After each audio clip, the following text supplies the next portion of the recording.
திரையில நல்லா இருக்கிறவங்க யாரும் தரையில நல்லா இருக்க மாட்டாங்க. அது மட்டும் இல்லாம டிவிக்கு பின்னாடி சார்ந்து போறவங்க அறிவு சார்ந்த இளைஞர்கள் போக மாட்டாங்க.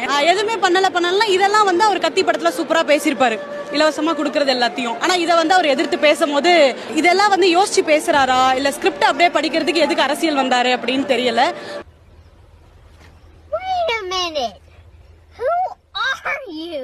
அடிமை அதிமுகவே, பாசித்த பாஜகவே, நேற்று பெய்த மழையில் முளைத்த தாமரை தமிழக வெற்றி கழகமே, நாட்டாகவே, நீங்க எல்லாம் எந்த இயக்கத்தை எதிர்த்து நிக்கிறீங்க தெரியுமா? இது என்ன பிரமாதம்? இது விட பெசலைட் ஒண்ணு இருக்கு. இன்னொன்னு சொல்லிக்கிறேன், எங்களுக்கு எல்லாம் 2 நாள் பயிற்சி முகாம் நடந்தது. இந்த 2 நாள் பயிற்சி முகாம்ல அன்பண்ணன் திருச்சி என் சிவா அவர்கள் இதை கற்றுக் கொடுத்தாரு. உனக்கெல்லாம் வெக்கமே இல்லையாடா? சோறு தானே திங்கிற. எரிச்சல் வருது இவனை, நான் கெட்ட வாரத்துல திக்கி போயிடுவேன். அப்புறம் பெத்தம் கொதிக்குது உன்னை பாக்க.